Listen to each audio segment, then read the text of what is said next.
वर्ष 2021 के monsoon season में बिहार के बहुत ही कम रीजन ऐसे होंगे जहां पर बारिश में डेफिशिएंसी रही हो। हालांकि जुलाई तक दक्षिणी बिहार के तमाम ज़िलों में ज़्यादातर समय शुष्क मौसम रहा था, जिसमें लखीसराय, जमुई, बांका और नवादा, गया तथा इधर अगर बात करूं पश्चिमी भागों की तो कैमूर, रोहतास और आसपास के इलाके शामिल हैं। बक्सर में भी बारिश कम हुई थी जुलाई के मध्य तक। उसके बाद इम्प्रूवमेंट हुआ और दक्षिणी बिहार के भागों में भी बारिश की गतिविधियां बढ़ी। उससे पहले उत्तरी बिहार में लगातार मानसून की वर्षा हो रही थी और अब तक 1 जून से लेकर 30 अगस्त तक के 3 महीना बीत चुका है मानसून सीजन का और आखिरी महीना शुरू होने वाला है। और इस दौरान 3 महीनों के दौरान बिहार में कैसी बारिश रही है, अगर इसकी बात मैं करूं तो 18% ज़्यादा बारिश रिकॉर्ड की गई है। जहां पूरे राज्य में औसतन 800 मिलीमीटर के आसपास वर्षा रिकॉर्ड की जाती है, वहां पर बारिश हुई है लगभग 940 मिलीमीटर।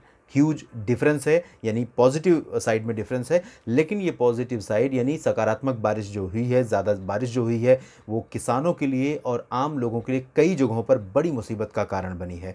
चाहे हम बात करें चंपारण की या मधुबनी, सीतामढ़ी और सिवान गोपालगंज की, या फिर बात करें किशनगंज, अररिया, पूर्णिया, सुपौल और दरभंगा, भागलपुर की, तमाम जगहों पर बारिश के कारण लोगों के जीवन के लिए काफ़ी मुश्किलें पैदा हुई हैं और खेती को भी बड़े पैमाने पर बाढ़ के कारण नुकसान हुआ है। फिलहाल ये स्थिति अब तक रही है और अब तक बारिश की बात की। और अब आइए जानते हैं कि किस तरह की संभावना बारिश की है 31 अगस्त से लेकर 6 सितंबर के बीच में पूरे बिहार में।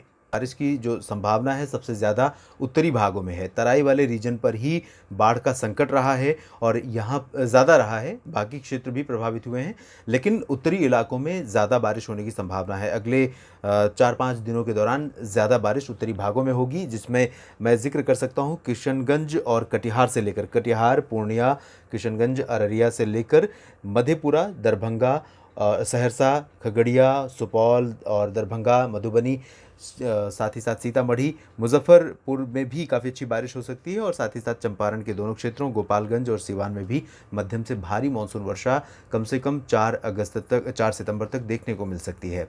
उसके बाद 5 और 6 अगस्त को अनुमान ये है कि दक्षिणी भागों में, हालांकि अगर शुरुआती 31 अगस्त से लेकर 4 सितंबर के बीच में अगर मैं दक्षिणी भागों की बात करूं तो यहाँ पर बांका, जमुई और लखीसराय, शेखपुरा से लेकर बेगूसराय, नालंदा, नवादा और गया, जहानाबाद, साथ ही साथ रोहतास, कैमूर, बक्सर, इन सभी क्षेत्रों में और पटना में भी बारिश की इंटेंसिटी काफ़ी कम रहेगी। लाइट रेन हो सकती है, कहीं कहीं पर मॉडरेट रेन की भी संभावना रहेगी, लेकिन बहुत भारी बारिश नहीं होगी जिससे कि यहाँ पर किसी तरह की मुश्किलें पैदा हों। उत्तरी क्षेत्रों में ज़रूर जिस तरह की बारिश की संभावना है उससे लोगों के लिए मुश्किलें पैदा हो सकती हैं। उसके बाद 5 और 6 सितंबर को उत्तरी भागों में थोड़ा इंटेंसिटी कम हो जाएगी, दक्षिणी भागों में थोड़ा सा इंटेंसिटी बढ़ सकती है। और इस दौरान 5-6 सितंबर को उम्मीद ये है कि भागलपुर, मुंगेर तथा बांका, लखीसराय, खगड़िया, बेगूसराय, ये वाला जो पोर्शन है पूरा दक्षिण पूर्वी और साथ ही साथ नालंदा तक इसका इम्पैक्ट रह सकता है, समस्तीपुर, पटना तक भी इम्पैक्ट दिख सकता है।